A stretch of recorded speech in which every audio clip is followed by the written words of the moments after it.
नमस्कार बच्चों, welcome to my YouTube channel. मेरा नाम सुनील कुमार है। सीबीएसई कंप्यूटर क्लासेस में आपका स्वागत है। आज की इस वीडियो में हम 10th क्लास के कंप्यूटर का सेकंड चैप्टर स्टार्ट करेंगे, जिसका नाम है इंटरनेट सर्विसेज।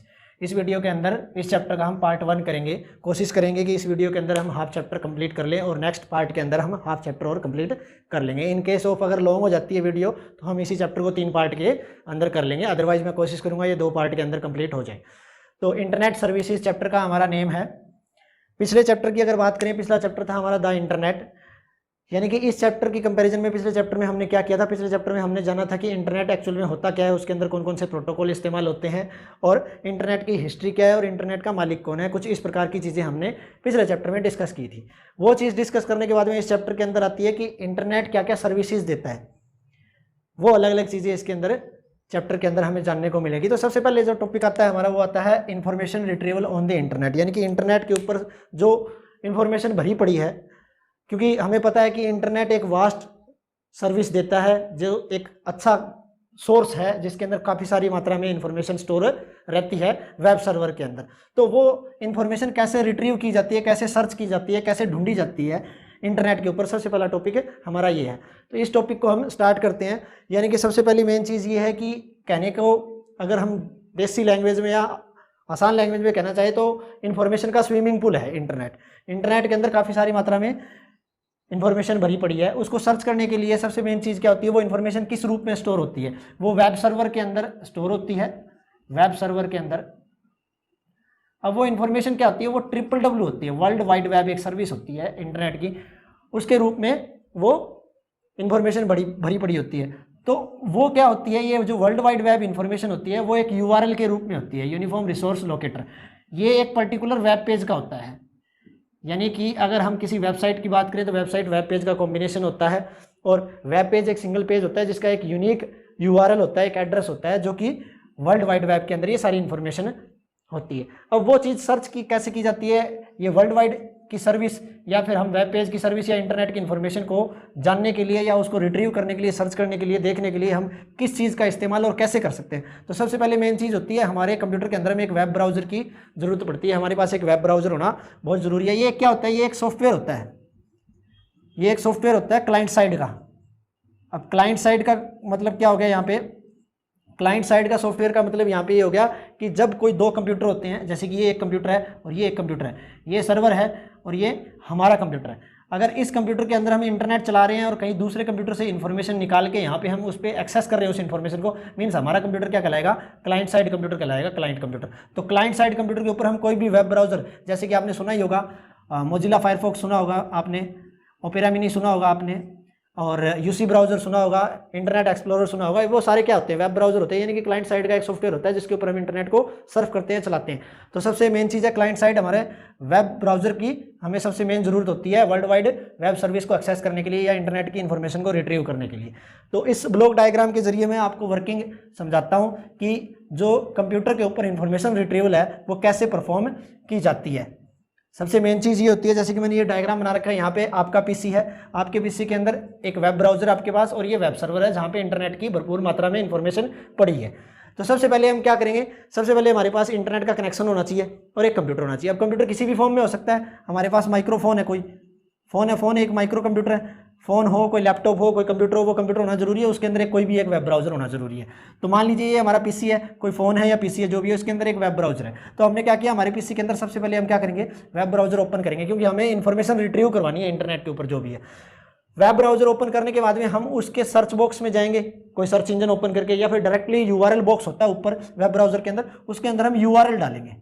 यानी कि ये एक यूनिक रिसोर्स लोकेटर होता है, यूनिफॉर्म रिसोर्स लोकेटर भी बोल सकते हैं, यूनिक रिसोर्स लोकेटर भी इसको बोल सकते हैं। ये एक पर्टिकुलर यूनिक एड्रेस होता है। जैसे कि हमें किसी के घर में जाना है तो उसका एक यूनिक एड्रेस होता है। किसी के घर का एड्रेस किसी दूसरे के घर का एड्रेस मैच नहीं करेगा, वो एक अपने आप में यूनिक होता है। इसी प्रकार किसी वेब पेज का एड्रेस होता है, उसको URL बोला जाता है। या तो वो किसी वेब पेज का एड्रेस हम वेब ब्राउजर के URL बॉक्स में भरेंगे, या फिर हम उस वेब ब्राउजर के अंदर कोई सर्च इंजन ओपन करेंगे और उसके अंदर कोई कीवर्ड भरेंगे।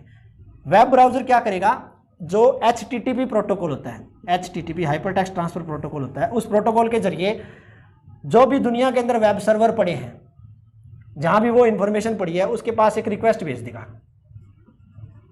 एक रिक्वेस्ट भेज देगा कि जो क्लाइंट एंड से जो क्लाइंट यूजर का कंप्यूटर है उसके वेब ब्राउजर से ये यूआरएल या ये कीवर्ड डाला गया है, उसकी तरफ से एक रिक्वेस्ट चली जाएगी वेब सर्वर के पास में कि हमें ये इन्फॉर्मेशन चाहिए।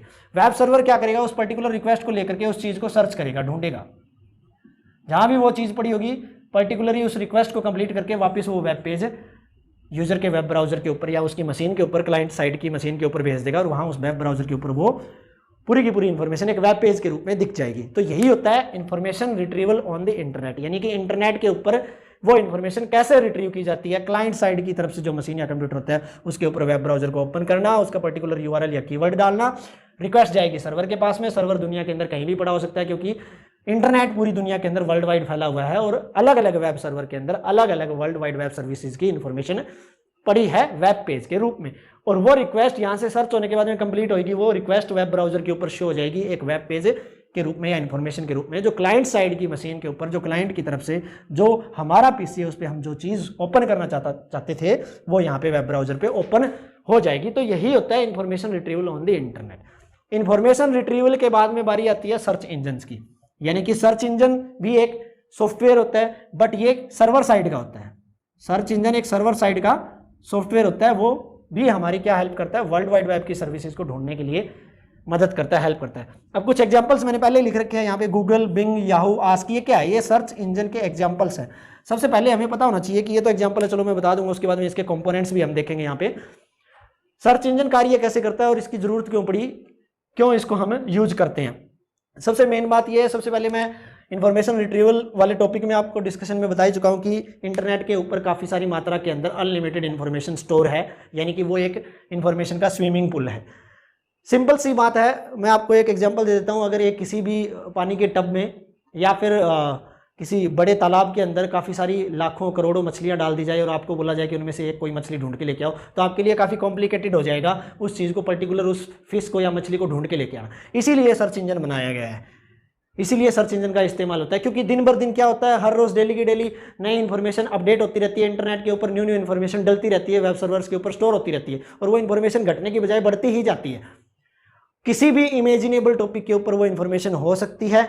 उस इन्फॉर्मेशन को हम सर्च करने के लिए सर्च इंजन का इस्तेमाल करते हैं, क्योंकि वो ऑटोमेटिकली किसी हर एक इन्फॉर्मेशन का यूआरएल हमें याद नहीं रहता है, हर एक वेब पेज का यूआरएल याद नहीं रहता है, उसके चंद कुछ कीवर्ड्स हमें याद रहते हैं ऑटोमेटिकली। कोई भी कीवर्ड्स वो हो सकते हैं, वो पर्टिकुलर कीवर्ड हम सर्च इंजन के सर्च बॉक्स में लिख करके हम वो इन्फॉर्मेशन सर्वर से सर्च करवा सकते हैं। तो गूगल हो गया, बिंग हो गया, याहू हो गया, आस्क हो गया, ये सारे के सारे क्या एग्जाम्पल्स हैं, हमारे सर्च इंजन्स के एग्जाम्पल्स हैं और ये हमें इंफॉर्मेशन को सर्च करने में हेल्प करते हैं। Components of A search engine, यानी कि जो सर्च इंजन है उसके कंपोनेंट्स मेन 3 कंपोनेंट्स हैं, वेब क्रॉलर, द डाटाबेस और इंडेक्स, द सर्च एल्गोरिथम। ये 3 मेजर कंपोनेंट्स होते हैं सर्च इंजन के, जिनके ऊपर सर्च इंजन कार्य करता है। अब वेब क्रॉलर क्या होता है, web crawler is a software, या फिर इसको हम कोई रोबोट या बोट या एजेंट बोल सकते हैं, जो कि सर्च इंजन का एजेंट होता है। इसका काम क्या होता है, ये जितने भी वेब सर्वर जो होते हैं, जो इंटरनेट के साथ में कनेक्टेड होते हैं, उनके ऊपर जो भी यूआरएल होता है उस चीज़ को सर्च करके, जो भी इंफॉर्मेशन होती है उसको सर्च करके उनका लिंक या इंडेक्स बना देता है। लिंक या इंडेक्स क्रिएट करना वेब क्रॉलर का काम होता है। जो भी वेब सर्वर्स इंटरनेट के साथ में जुड़े होते हैं उनकी इंफॉर्मेशन को देख करके या कलेक्ट करके ये वो इंडेक्स या लिंक क्रिएट कर देता है। Next one is the database और इंडेक्सिंग। इसका काम क्या होता है, जो भी लिंक या इंडेक्स या वेब क्रॉलर के द्वारा जो बनाए गए हैं उनके ऊपर इंडेक्सिंग सॉफ्टवेयर की हेल्प से डेटाबेस को क्रिएट कर दिया जाता है। After that the search algorithm. Search algorithm का क्या काम है, search algorithm complete the work of search, वो सर्च को कंप्लीट करता है ताकि जो भी कीवर्ड के द्वारा यूजर के द्वारा इंफॉर्मेशन जो मांगी गई है वो रिट्रीव करवाया जा सके या उस यूआरएल को सर्च किया जा सके। तो ये इन तीनों मेन मेजर कंपोनेंट है जो सर्च इंजन के, इनका वर्क रहेगा। वेब क्रॉलर लिंक बनाएगा या इंडेक्स बनाएगा। ये डेटाबेस और इंडेक्स, ये क्या होता है, ये इंडेक्सिंग सॉफ्टवेयर की हेल्प से जो लिंक और इंडेक्स बने हैं उनके ऊपर वर्क करके डेटाबेस को क्रिएट कर देंगे। सर्च एल्गोरिथम क्या करेगा, उस पर्टिकुलर यूआरएल को सर्च करके देगा डेटाबेस में से जो पर्टिकुलर कीवर्ड यूजर के द्वारा प्रोवाइड करवाए गए हैं या डाले गए हैं। कंपोनेंट्स ऑफ सर्च इंजन के बाद में बारी आती है हाउ सर्च इंजन वर्क्स, यानी कि सर्च इंजन कैसे काम करते हैं। सबसे पहला पॉइंट है दे सर्च वर्ल्ड वाइड वेब, यानी कि www जो सर्विस होती है, वर्ल्ड वाइड वेब सर्विस होती है। सर्च इंजन सबसे पहले यूजर के द्वारा कीवर्ड डालने के बाद में क्या करता है, वर्ल्ड वाइड वेब सर्विस को सर्च करता है। After that they select information based on the specified keywords, यानी कि यूजर के द्वारा सर्च इंजन के अंदर जो कीवर्ड्स डाले जाते हैं, दिए जाते हैं, उन कीवर्ड्स के बेस्ड पे इंफॉर्मेशन को सेलेक्ट करता है। कौन करता है, सर्च इंजन सेलेक्ट करता है। They keep an index of the words, कुछ वर्ड्स की जो कीवर्ड्स होते हैं उनके इंडेक्स को सर्च इंजन अपने पास रखता है, एंड देयर लोकेशन, और उनकी लोकेशन को रखता है। They display users a list of websites, user को काफ़ी वेबसाइट्स की लिस्ट शो करवा देता है, डिस्प्ले करवा देता है। कौन, search engine. That match the keywords found in their index, उनके इंडेक्स के अंदर जो भी कीवर्ड्स मैच करते हैं, यूजर ने जो कीवर्ड्स प्रोवाइड करवाए हैं उन कीवर्ड्स के साथ में, उसी प्रकार की वेबसाइट्स को यूजर को सर्च इंजन डिस्प्ले करवा देता है। यानी कि यही सर्च इंजन की एक वर्किंग होती है। सबसे पहले वर्ल्ड वाइड वेब सर्विस को सर्च करता है, आफ्टर दैट इंफॉर्मेशन जो स्पेसिफाइड कीवर्ड्स पे बेस्ड होती है उसको सेलेक्ट करता है, देन अपने इंडेक्स के साथ में उन वर्ड्स को मैच करता है, उनकी लोकेशन को मैच करता है, देन यूजर को वो इंफॉर्मेशन डिस्प्ले करवा देता है जो उसके इंडेक्स में मिलती है उसको वेबसाइट के रूप में। ये सर्च इंजन का काम है कि कैसे सर्च इंजन काम करता है। Next is finding people on the internet, internet के ऊपर लोगों को ढूंढना, यानी कि पीपल्स को बड़ा ही आसान काम है सर्च करना। ये गूगल की तरफ से बड़ी ही अच्छी सर्विस है, इंटरनेट के ऊपर पीपल्स को बड़ी आसानी से फाइंड आउट किया जा सकता है। कुछ एक सर्च इंजन्स या कुछ एक सर्विसेज है जो इंटरनेट की तरफ से है, जैसे कि गूगल ग्रुप्स। गूगल ग्रुप्स क्या होता है, ये एक ग्रुप सर्विसेज होती है जिसके ऊपर एक सेम कॉमन इंटरेस्ट के लोगों को ढूंढा जा सकता है। जैसे कि people search engine, people search engine क्या होता है, इसके अंदर हम पीपल्स के नेम और लोकेशंस, कुछ इस प्रकार के टेलीफोन नंबर्स और उनको सर्च कर सकते हैं। Next one is true people search. True people search ये क्या होती है, ये एक वेबसाइट होती है, इसके ऊपर भी सेम ही काम रहता है जिस प्रकार पीपल सर्च इंजन पे रहता है। ये एक सर्च इंजन होता है, ये एक वेबसाइट होती है, इसके ऊपर भी हम किसी भी पर्टिकुलर लोगों के नेम से या उनकी लोकेशन से उनके साथ में संपर्क बना सकते हैं या फिर उनको ढूंढ सकते हैं। Find people search, find people search as like true people search ही एक वेबसाइट होती है, बट इस वेबसाइट पे जो भी चीज़ हम पीपल्स को सर्च कर सकते हैं, ढूंढ सकते हैं, उनके बारे में इंफॉर्मेशन प्राप्त कर सकते हैं, सिर्फ ये एप्लीकेबल रहती है यूएसए के अंदर, ऑल वर्ल्ड के अंदर नहीं हम इसमें सर्च कर सकते हैं। फाइंड पीपल सर्च सिर्फ यूएसए के अंदर किया जा सकता है। पीक्यू भी बिल्कुल फाइंड पीपल सर्च की तरह ही होता है, बट ये ऑल ओवर वर्ल्ड में होता है, इसके अंदर भी हम लोगों को सर्च कर सकते हैं। ये अलग अलग प्रकार की पीपल सर्च करने की वेबसाइट्स और सर्च इंजन्स रहते हैं। Next one is LinkedIn and Facebook. LinkedIn और फेसबुक ये सोशल मीडिया वेबसाइट्स रहती हैं। लिंक्डइन के ऊपर क्या होता है, लिंक्डइन एक प्रोफेशनल जॉब वाले जो कैंडिडेट्स होते हैं, पीपल होते हैं, वो ज़्यादा इसको यूज करते हैं। इसके सर्च बॉक्स के अंदर अगर हम किसी भी पीपल या कैंडिडेट का नेम लिखते हैं, उस नेम से रिलेटेड ही काफ़ी सारे अकाउंट्स की लिस्ट आ जाती है और उसके साथ में हम कनेक्शन बना सकते हैं। फेसबुक के बारे में आजकल सारे ही जानते हैं। फेसबुक के ऊपर हम बड़ी आसानी से ही लोगों को सर्च कर सकते हैं, उसके नेम को लिख करके उसकी फेसबुक के ऊपर आईडी आ जाएगी, उससे हम कनेक्ट कर सकते हैं या फिर उसको फ्रेंड रिक्वेस्ट भेज के हम काफ़ी सारे लोगों को सर्च आउट करके उसके साथ में सर्कल या कनेक्ट हो सकते हैं। तो ये क्या था, finding people on the internet. Next one is chat, chat और चैटिंग। चैटिंग या चैट क्या होता है, ऑनलाइन कम्युनिकेशन सिस्टम होता है, ये रियल टाइम में वर्क करता है। जब हम किसी भी चैटिंग मैसेंजर के अंदर एक इंसान दूसरे इंसान से चैटिंग करता है या बात करता है तो वो रियल टाइम मैसेजेस सेंड और रिसीव होते हैं। ये ऑनलाइन कम्युनिकेशन सिस्टम होता है फॉर रियल टाइम, यानी कि वास्तविक समय में ये कार्य करता है। ऑनलाइन चैटिंग के मैसेंजर काफ़ी सारे होते हैं, जैसे कि IM हो गया, फेसबुक का मैसेंजर होता है। उसके अंदर क्या करता है, जब दोनों यूज़र आपस में इंटरनेट पे ऑनलाइन बैठे होते हैं तब आपस में एक यूज़र दूसरे यूज़र को मैसेज सेंड करता है तो वो रियल टाइम में सेंड होता है। उसी टाइम रिसीवर की स्क्रीन पे वो रिफ्लेक्ट करता है, यानी कि दिखता है वो उसी टाइम मैसेज, तो वो चैटिंग होती है। नेक्स्ट वन इज ईमेल्स, यानी कि electronic mail. It is one of the fast and cost effective method of the communication. Internet के ऊपर कम्युनिकेट करने के लिए सबसे तेज और कॉस्ट इफेक्टिव यानी कि सस्ता ये मेथड है जिसको हम इलेक्ट्रॉनिक मेल कहते हैं। अगर सिंपलिसिटी से मैं आपको समझाना चाहूँ कि इलेक्ट्रॉनिक मेल क्या होता है, इलेक्ट्रॉनिक मेल एक ऐसा साधन होता है ऑनलाइन कम्युनिकेशन का जिसमें एक सेंडर दूसरे रिसीवर को मेल सेंड करता है जो कि इलेक्ट्रॉनिकली सेंड की जाती है। उसमें कोई भी इंफॉर्मेशन हो सकती है। इलेक्ट्रॉनिक मेल के जरिए हम ऑडियो, वीडियो या कोई डॉक्यूमेंट फाइल या फिर कोई सिंपल मैसेज सेंड कर सकते हैं एनीवेयर इन दी वर्ल्ड। दुनिया के अंदर एक पर्सन अगर किसी एक पर्टिकुलर लोकेशन पे है, दूसरी किसी भी लोकेशन पे इलेक्ट्रॉनिकली मैसेज या ईमेल सेंड कर सकता है किसी सेकंड पर्सन को। एग्जांपल के तौर पे पुराने जमाने में क्या होता था, पहले डाक आती थी, कोई भी लेटर आता था या कुछ भी आता था, वो नॉर्मली साइकिल पे या फिर पैदल चल के डाकिया उसके तक वो मैसेज पहुंचाता था। आजकल क्या है कि विदाउट एनी डाक, यानी कि बिना किसी डाक के हम इलेक्ट्रॉनिकली मैसेज सेंड कर सकते हैं किसी भी पर्टिकुलर पर्सन को ईमेल के जरिए। अब ईमेल की सर्विस जो प्रोवाइड करते हैं वो some of the popular email service provider are, जैसे कि जीमेल है, हॉटमेल है, रेडिट मेल है, याहू मेल है। ये क्या है, ये अलग अलग डिफरेंट कंपनी की तरफ से अलग अलग email service provider mail servers हैं जो कि अलग अलग पर्टिकुलर अपनी वेबसाइट पे मेल की सर्विस को प्रोवाइड करते हैं। अब ईमेल जो यूज होती है उसके कुछ डिसएडवांटेज भी होते हैं, एडवांटेजेस भी होते हैं। तो सबसे पहले एडवांटेज देख लेते हैं, क्विक डिलीवरी। सबसे पहला एडवांटेज इस ईमेल का रहेगा क्विक डिलीवरी, क्योंकि ये ऑनलाइन कम्युनिकेशन सिस्टम है और फास्ट सिस्टम है। इसलिए अगर एक पर्टिकुलर लोकेशन से कोई भी यूजर किसी दूसरे यूजर को अगर ईमेल सेंड कर रहा है तो उसकी डिलीवरी बड़ी फास्ट क्विक तरीके से होती है। कॉस्ट इफेक्टिव, यानी कि ये सस्ता पड़ता है। सबसे मेन चीज है, हमें इसके अंदर एक कंप्यूटर या कोई डिवाइस और इंटरनेट की जरूरत होती है। उसके अलावा कोई भी ईमेल सर्विस प्रोवाइडर कोई एक्स्ट्रा कॉस्ट इसकी नहीं लेता है, हमारे से कोई एक्स्ट्रा पैसा नहीं लगता है, इसलिए ये कॉस्ट इफेक्टिव भी होता है। नो स्टेशनरी रिक्वायर्ड, अगर हम सिंपली किसी के पास लिख करके मैसेज भेजना चाहते हैं तो हमें पेपर की जरूरत पड़ेगी, पेन की जरूरत पड़ेगी। तो इस प्रकार की स्टेशनरी की कोई जरूरत नहीं पड़ती है जब हम ईमेल की सर्विस का इस्तेमाल कर रहे होते हैं। No stationery required. Multimedia support, अभी मैंने बताया था कि इस एडवांटेज को जब हम ईमेल सेंड करते हैं किसी भी पर्टिकुलर यूजर को तो हम इमेजेस सेंड कर सकते हैं, ऑडियो सेंड कर सकते हैं, वीडियो सेंड कर सकते हैं, या कोई अदर कोई डॉक्यूमेंट फाइल सेंड करना चाहते हैं वो चीजें हम सेंड कर सकते हैं। तो वो मल्टीमीडिया के अंदर आता है। तो ये मल्टीमीडिया को भी सपोर्ट करता है। किसी पर्टिकुलर ईमेल मैसेज के अंदर कोई ऑडियो, कोई वीडियो या कोई फाइल ये चीज सेंड करना चाहते हैं तो वो हम ईमेल के थ्रू सेंड कर सकते हैं। एडवांटेज होने के साथ ही साथ कुछ एक डिसएडवांटेज या लिमिटेशंस भी ईमेल्स की होती है।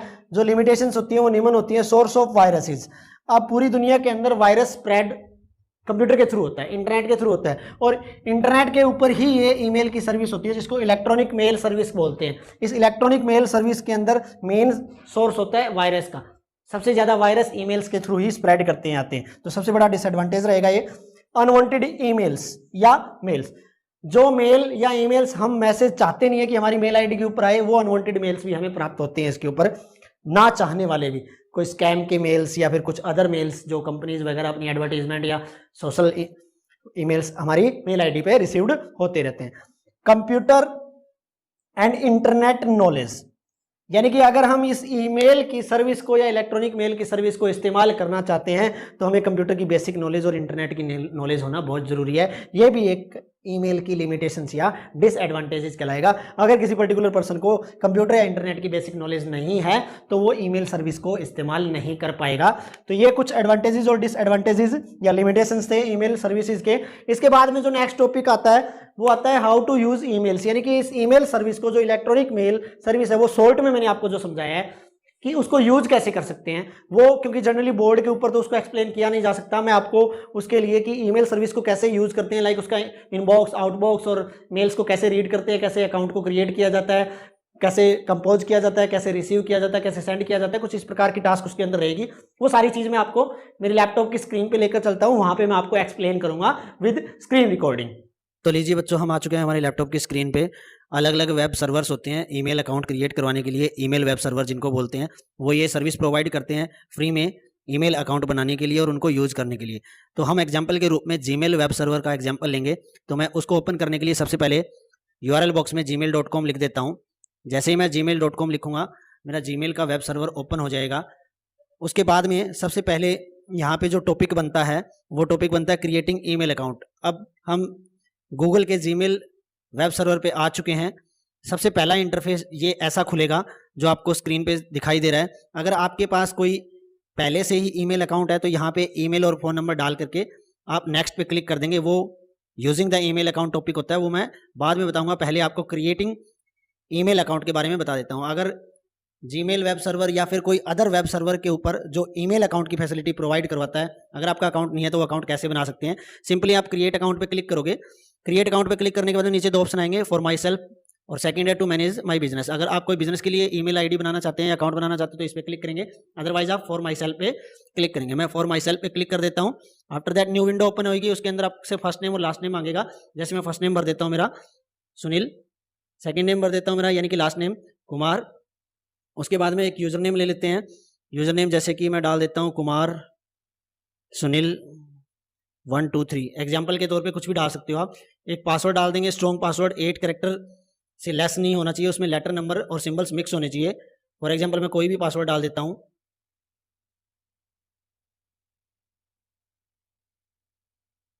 लीजिए मैंने पासवर्ड डाल दिया। उसके बाद में नेक्स्ट बटन पे क्लिक करूंगा। अगर यूजर नेम पहले से ही किसी ने ये ले रखा है तो नीचे ये रेड कलर की लाइन ये आएगी, that user name is taken try another, यानी कि कोई दूसरा यूजर नेम लीजिए। तो इसको हम थोड़ा चेंज कर देंगे। अगर ये यूजर नेम किसी ने ले रखा है तो इसके अलावा फिर से ये बता रहा है कि ये यूजर नेम भी किसी ने ले रखा है, ये भी ले रखा है। काफ़ी अलग अलग नेम हमें ट्राई करने पड़ेंगे। इसके अलावा कोई अदर नेम ट्राई कर लेता हूँ मैं। ये यूजर नेम भी अवेलेबल नहीं है।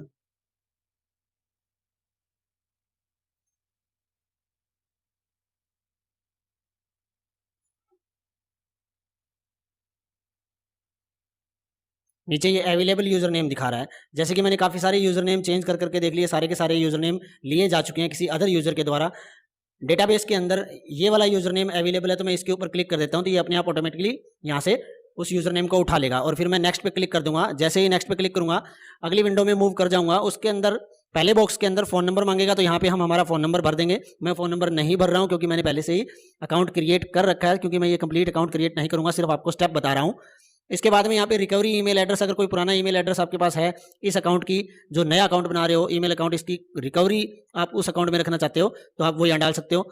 इन 3 बॉक्सेस में आप मंथ में अपना मंथ, डे में डे, ईयर में ईयर, यानी डेट ऑफ बर्थ आप डाल सकते हो। जेंडर सेलेक्ट कर लोगे आप, मेल फीमेल, रादर नोट से और कस्टम।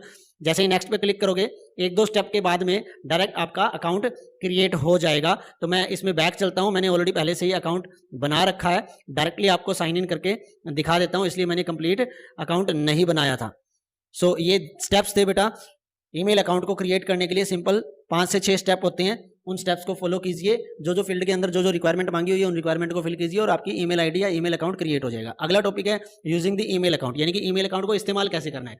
जैसे शुरुआत में मैंने विंडो ओपन की थी, सेम उसी विंडो पे मैं वापस आ चुका हूँ।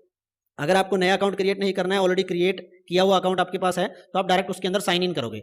साइन इन करने के लिए यहाँ पे आप अपनी मेल आईडी डालोगे। जैसे कि मैंने मेल आईडी ये डाल दी, लिखी हुई पड़ी है पहले ही। इसके आगे @gmail.com लगा देंगे। देन हम नेक्स्ट बटन पे क्लिक करेंगे। नेक्स्ट बटन पे क्लिक करते ही हमारे से ये पासवर्ड मांगेगा, उसमें हम हमारा पासवर्ड जो भी होगा उसको फिल कर देंगे और नेक्स्ट बटन पे क्लिक कर देंगे। उसके बाद में ये डायरेक्ट या तो बीच में 1-2 स्टेप पूछेगा या डायरेक्ट हमें इनबॉक्स में लेके चला जाएगा। तो जैसे ही मैंने पासवर्ड और यूजर नेम डाला, मेरी ईमेल अकाउंट को या मेरी ईमेल आईडी को इसने मेरे सामने खोल के रख दिया। इसे कहते हैं ईमेल अकाउंट को ओपन करना, यानी कि ईमेल अकाउंट को अब मैं यूज करने जा रहा हूं। तो अब यूज करने के लिए सबसे पहले टॉपिक इसमें आता है व्यूइंग ईमेल्स, यानी कि अगर मुझे मेरे अकाउंट के अंदर ईमेल्स पढ़ना है या व्यू करना है, देखना है, तो कैसे देखूंगा। सिंपली जैसे सबसे पहले ईमेल आपकी ओपन हो जाती है, ओपन होते ही सबसे पहले इनबॉक्स पे क्लिक किया हुआ मिलता है। अगर नहीं भी है तो आप सिंपली किसी भी मेल को पढ़ने के लिए, व्यू करने के लिए इनबॉक्स पे क्लिक करोगे। यहाँ पे सारी की सारी जो ये मेल्स दिख रही हैं, ये 1 बाय 1 एक एक करके इनबॉक्स की सारी मेल है, यानी रिसीव की हुई मेल है। जैसे कि सबसे पहली मेल ये गूगल की तरफ से आई हुई है, इसको अगर मैं व्यू करना चाहता हूँ तो इसके ऊपर डायरेक्टली क्लिक कर दूंगा, ये मेल ओपन हो जाएगी। तो यही होता है व्यूइंग दी मेल। मैं इसको डिलीट कर देता हूँ क्योंकि डिलीट करने के बाद में इसको रिस्टोर करने का एक टॉपिक आएगा, तो रिस्टोर करने के काम आएगी ये। उसके बाद में होता है सेंडिंग ईमेल्स, ये थोड़ा मोस्ट इंपॉर्टेंट होता है, मेल भेजनी आनी चाहिए। ईमेल कैसे भेजते हैं, अगर आप देख पा रहे हो तो आपके लेफ्ट हैंड साइड में टॉप में ये कंपोज बटन दिख रहा होगा आपको, जिसके ऊपर माउस का ये पॉइंटर में लेके गया हूं। इस कंपोज बटन पे क्लिक करेंगे तो एक new message dialogue box open हो जाएगा या न्यू मैसेज बॉक्स ओपन हो जाएगा। उसके बाद में हमें इसके अंदर कुछ चीजें समझनी है ताकि हमें पता रहे कि ये ईमेल भेजते वक्त कंपोज या न्यू मैसेज बॉक्स के अंदर कौन कौन सी चीजें होती है। सबसे पहले ऊपर होता है रेसिपिएंट, यानी कि टू बॉक्स जिसको बोलते हैं। ये किस काम आता है, use to enter email address of the person to whom we are sending the email, यानी कि इस बॉक्स में उस पर्सन को हम जिसको मेल भेजना चाहते हैं उसका ईमेल एड्रेस या मेल आईडी उसकी भरेंगे। जैसे मान लेता हूं मैं किसी मेरी दूसरी आईडी पे ही मैं आपको एग्जांपल के तौर पे बता देता हूं, जैसे कि ये पहले ही लिखते ही पूरी की पूरी मेल आईडी आ गई, तो यानी कि अगर इस पर्सन को हम मेल भेजना चाहते हैं तो इस टू बॉक्स के अंदर इस पर्सन का मेल एड्रेस आएगा। उसके बाद में क्या होता है, नीचे सब्जेक्ट होता है। सब्जेक्ट में क्या आता है, to enter the title of the email, जो ईमेल का मैसेज भेज रहे हैं उसका टाइटल यहाँ पे डलेगा। मान लीजिए मैं कुछ डॉक्यूमेंट भेजना चाहता हूं तो मैं यहाँ पे डॉक्यूमेंट लिख दूंगा, ये टाइटल होगा। उसके बाद में होता है नीचे ये मैसेज बॉक्स, यहाँ पे सारा का सारा मैसेज टाइप किया जाता है, जो भी मैसेज हम रिसीवर को भेजना चाहते हैं। उसके बाद में आपको दो चीजें यहाँ पे दिखी होगी, एक सीसी एक बीसीसी। ये क्या होती है, पहले बीसीसी के बारे में जान लेते हैं। इसकी फुल फॉर्म होती है blind carbon copy, to send copy of email but in this case the recipient in BCC are not visible to anyone. अगर हम बीसीसी पे क्लिक करके मल्टीपल यूजर्स को मेल सेंड करते हैं तो बीसीसी के केस में जिसको बीसीसी सेलेक्ट किया है रेसिपिएंट को, जैसे कि मैंने बीसीसी के ऊपर एरो लेके गया हूं तो नीचे आ रहा है ऐड बीसीसी रेसिपिएंट्स, यानी कि बीसीसी रेसिपिएंट्स यानी प्राप्तकर्ता जो भी ऐड करेंगे वो किसी दूसरे पर्सन को नहीं दिखेगा। यानी कि बीसीसी को सेलेक्ट करके अगर हम मेल करते हैं तो एक दूसरे पर्सन को पता नहीं लगता है कि वो मेल किस किस को भेजी गई है। इन केस ऑफ सीसी ये कार्बन कॉपी होती है। इसके अंदर अगर हम ईमेल की कॉपी किसी को सेंड करते हैं मैनी रेसिपिएंट्स को, तो ऑल सीसी रेसिपिएंट्स को पता होता है, एक दूसरे को वो विजिबल होते हैं कि ये मेल किस किस को गई होगी। अब नीचे आ जाते हैं, ये सेंड बटन होता है। जब हम टाइटल डाल देते हैं, मेल आईडी डाल देते हैं, मैसेज लिख देते हैं, तो हम सेंड बटन पे क्लिक करके इस मेल को रिसीवर के पास सेंड कर सकते हैं। उसके बाद में ये होता है अटैच फाइल। ये अटैच फाइल क्या होता है, to attach file with the message. Message के साथ में कोई फाइल अटैच करना चाहते हो तो हम अटैच कर सकते हैं। जैसे मैं अटैच फाइल पे क्लिक करूंगा तो अटैच फाइल या ओपन डायलॉग बॉक्स ओपन होएगा। जहां से भी मुझे कोई फाइल अटैच करनी है उस लोकेशन को यहां से चूज करूंगा और यहां से फाइल को चूज करूंगा। जैसे मान लो ये कैपेसिटर नाम की एक फाइल है, इसको मैं सेंड करना चाहता हूं, अटैच करना चाहता हूं, इसको सिलेक्ट किया, ओपन पे क्लिक कर देंगे। उसके बाद में ये एक फाइल है जो वो अटैच हो जाएगी। ये capacitor dot document x 22 kilobyte की एक फाइल यहाँ पे अटैच होगी, बिकॉज हमने अटैच फाइल ऑप्शन का यूज करके यहाँ पे मैसेज के साथ में फाइल को अटैच किया है। उसके बाद में होता है इंसर्ट इमोजी। ये इंसर्ट इमोजी होता है, अगर इसके ऊपर हम क्लिक करते हैं तो अलग अलग तरीके के इमोजीज हम मैसेज के अंदर भेज सकते हैं साथ में लिख करके। जैसे कि मान लीजिए मैंने कोई भी इमोजी चूज किया तो वो यहाँ पे आ जाएगा मैसेज बॉक्स के अंदर। तो ये होता है सेंडिंग दी ईमेल्स। अब ये सेंड कैसे होगी, बिल्कुल सेंड कर सकते हैं हम सेंड बटन पे क्लिक करके। जैसे मैं सेंड करूंगा इस प्राप्तकर्ता के पास, इस रेसिपिएंट के पास में ये मेल चली जाएगी। अटैचिंग फाइल नेक्स्ट टॉपिक है, मैं ऑलरेडी ये आपको करवा चुका हूं। जैसे ही मैंने ये सेंडिंग मेल करवाया आपको, इसके अंदर ये अटैच फाइल वाला ऑप्शन भी मैंने आपको बता दिया। इसके बाद में मैं ये न्यू डॉक्यूमेंट या न्यू मैसेज विंडो को क्लोज कर देता हूं। नेक्स्ट टॉपिक जो हमारा है क्रिएटिंग सिग्नेचर, यानी कि जब भी हम किसी न्यू यूजर को या न्यू रेसिपिएंट को मेल सेंड करते हैं या रिप्लाई करते हैं तो उसके लिए हम कोई इनबिल्ट सिग्नेचर बना सकते हैं जो ऑटोमेटिकली हमारे मैसेज के बॉटम में आए। तो उसके लिए सिग्नेचर क्रिएट करने के लिए सेटिंग में हमें जाना पड़ता है। सेटिंग पे क्लिक करके सी ऑल सेटिंग्स पे क्लिक करेंगे तो कंप्लीट सेटिंग हमारी ईमेल अकाउंट की दिख जाएगी। तो इसके जर्नल के अंदर, जर्नल कैटेगरी के अंदर हम नीचे की तरफ चलेंगे। नीचे की तरफ एक ऑप्शन आएगा सिग्नेचर, उसके अंदर हम देख पा रहे हैं कि फिलहाल इस ईमेल आईडी के लिए नो सिग्नेचर है, कोई भी सिग्नेचर नहीं है। तो नए सिग्नेचर को बनाने के लिए हम क्रिएट न्यू पे क्लिक करेंगे। नए सिग्नेचर का नेम दे देंगे, फॉर एग्जांपल मैं ए दे देता हूं और इसको क्रिएट कर देंगे तो ये न्यू सिग्नेचर क्रिएट हो गया। और वो सिग्नेचर जो मैसेज बॉक्स के बॉटम में आने चाहिए वो क्या लिखा हुआ आना चाहिए वो यहाँ पे हम टाइप कर देंगे। जैसे कि मैं चाहता हूं कि सुनील कुमार फतेहाबाद ये लिखा हुआ आना चाहिए, तो इसके लिए मैं यहाँ पे ये टाइप कर दूंगा। इसकी फॉर्मेटिंग वगैरह भी यहाँ से की जा सकती है, कलर वगैरह हम अगर चेंज करना चाहते हैं या इसका कोई फॉन्ट वगैरह चेंज करना चाहते हैं तो वो हमारी मर्जी है, हम चेंज कर सकते हैं। जैसे मैंने ये चेंज किया, या फिर कुछ इसको बोल्ड करना चाहते हैं, इटैलिक करना चाहते हैं, वो हमारी मर्जी है। ये चीज़ें यहाँ से फॉर्मेटिंग वगैरह चेंज की जा सकती है। उसके बाद में सिग्नेचर डिफॉल्ट्स के नीचे for new emails use no signature दे रखा है, इसको हम जो सिग्नेचर अभी बनाया है उसको चूज कर लेंगे। ऑन रिप्लाई और फॉरवर्ड, अगर कोई मैसेज आप फॉरवर्ड करना चाहते हैं, रिप्लाई करना चाहते हैं, तब भी आप इस सिग्नेचर का इस्तेमाल करना चाहते हैं तो आप ड्रॉप डाउन बटन पे क्लिक करके ए को सिलेक्ट कर लेंगे, यानी कि ए नाम का अभी हमने सिग्नेचर बनाया है। After that we have to click on save changes. Save changes button पे क्लिक कर देंगे तो सेव हो जाएगा हमारा सिग्नेचर। उसके बाद में हम कोई भी मेल आई है या मैसेज आया उसका रिप्लाई करेंगे या उसको फॉरवर्ड करेंगे या कोई न्यू मेल कंपोज बटन पे क्लिक करके करेंगे तो आप देख सकते हो या मैसेज बॉक्स एरिया में ये सिग्नेचर ऑटोमेटिकली आने लग गया है। तो इसको बोलते हैं क्रिएटिंग सिग्नेचर। उसके बाद में नेक्स्ट टॉपिक है ओपनिंग एंड अटैचमेंट। अब जैसे कि इस कंपोज बॉक्स को मैंने ओपन करके आपको ये अटैच फाइल के बारे में समझाया था, तो हम कोई ऐसी मेल रिसीव भी कर सकते हैं जिस मेल के अंदर कोई अटैचमेंट हो। उस अटैचमेंट को कैसे ओपन कर सकते हैं हम, इसके लिए मैं इनबॉक्स पे क्लिक कर देता हूं। मेरे इनबॉक्स में ये काफी सारी मेल पड़ी है, जैसे कि मैं ये सेकंड मेल देख रहा हूं, इसको मैं ओपन कर लेता हूं। इसके अंदर मेरे को किसी ने एक अटैचमेंट भेजी है। इस अटैचमेंट को अगर मैं डायरेक्ट क्लिक करूंगा तो ये मेरी मेल के इनबॉक्स में ही वहाँ वेब ब्राउजर के ऊपर ही ओपन हो जाएगी और वो पेजेस दिख जाएंगे। उसके अलावा अगर मैं इसको डाउनलोड करना चाहता हूँ तो ये डाउनलोड का बटन होता है, इस पर क्लिक करूंगा और फाइल मेरी डाउनलोड हो जाएगी। आफ्टर दैट डायरेक्टली फाइल पे क्लिक कर दूंगा, वो ओपन हो जाएगी। अदरवाइज मैं यहाँ से दिस पीसी में जाके मेरे डाउनलोड फोल्डर को ओपन करके जो फाइल डाउनलोड की है उस पर क्लिक कर दूंगा, यानी कि डबल क्लिक कर दूंगा, वो ओपन हो जाएगी। यानी कि मैंने जो अटैचमेंट प्राप्त करी थी मेल के अंदर, उस मेल की अटैचमेंट को मैं डाउनलोड करके ओपन करके देख सकता हूं और उसकी एडिटिंग, या फिर पीडीएफ फाइल है तो उसको एडिट नहीं कर सकते हैं, डॉक्यूमेंट फाइल है तो उसको एडिट कर सकते हैं या फेरबदल कर सकते हैं। इसके बाद में नेक्स्ट टॉपिक हमारा रहेगा अटैच्ड फाइल के बाद में, सॉरी जो अटैच फाइल को ओपन करने का टॉपिक था, उसके बाद में रहेगा रिप्लाई करना या फिर मेल को फॉरवर्ड करना। रिप्लाई या फॉरवर्ड कैसे कर सकते हैं, जैसे कि मान लो यही मेल है मैंने ओपन कर रखी, इसी को रिप्लाई करना चाहता हूं तो ये रिप्लाई बटन होता है, यहां से भी रिप्लाई कर सकता हूं। तो जैसे ही मैं रिप्लाई पे क्लिक करूंगा तो नीचे बॉक्स ओपन हो जाएगा, यहाँ पे मैं कुछ मैसेज टाइप करना चाहता हूँ, वो मैसेज मैं टाइप करके सेंड बटन पे क्लिक कर दूंगा, या कोई फाइल अटैच करना चाहता हूँ तो अटैच कर सकता हूँ। Same as like compose button की तरह ही होता है ये, तो मैं इसको रिप्लाई नहीं करना चाहता। अदरवाइज फॉरवर्ड करना चाहता हूँ तो सेम फॉरवर्ड पे क्लिक करेंगे, किसी दूसरे ईमेल एड्रेस पे हम फॉरवर्ड कर सकते हैं, या फिर यहाँ पे 3 डॉट्स आपको दिख रहे होंगे, इस पर क्लिक करेंगे तो यहाँ पे भी फॉरवर्ड और रिप्लाई का ऑप्शन आता है। तो ये टॉपिक था replying and forwarding emails. Next topic है डिलीटिंग ईमेल्स, यानी कि ईमेल को डिलीट कैसे करते हैं। जैसे कि फॉर एग्जांपल मैं इनबॉक्स में चला जाता हूं, जैसे कि ये पहला ईमेल है, इसको मैं डिलीट करना चाहता हूं, या तो डायरेक्ट इसके ऊपर जाऊंगा तो डिलीट बटन यहाँ पे दिख जाएगा मेरे को। अदरवाइज मैं इसको सेलेक्ट करूंगा और उसके बाद मैं यहाँ से डिलीट बटन को प्रेस कर दूंगा। उसके अलावा मेरा यहाँ पे 3-4 मैसेजेस हैं, इनको मैं डिलीट करके दिखा देता हूँ। सेलेक्ट किया और डिलीट बटन पे क्लिक कर दिया तो ये डिलीट हो गया। डिलीट होने के बाद में ये जाते कहाँ पे हैं, यहाँ मोर पे क्लिक करेंगे और उसके बाद में ट्रैश में जाएंगे, तो ये ट्रैश या बिन बॉक्स होता है, इसके अंदर ये डिलीट किए हुए मैसेज चले जाते हैं। तो ये होता है डिलीटिंग ईमेल्स।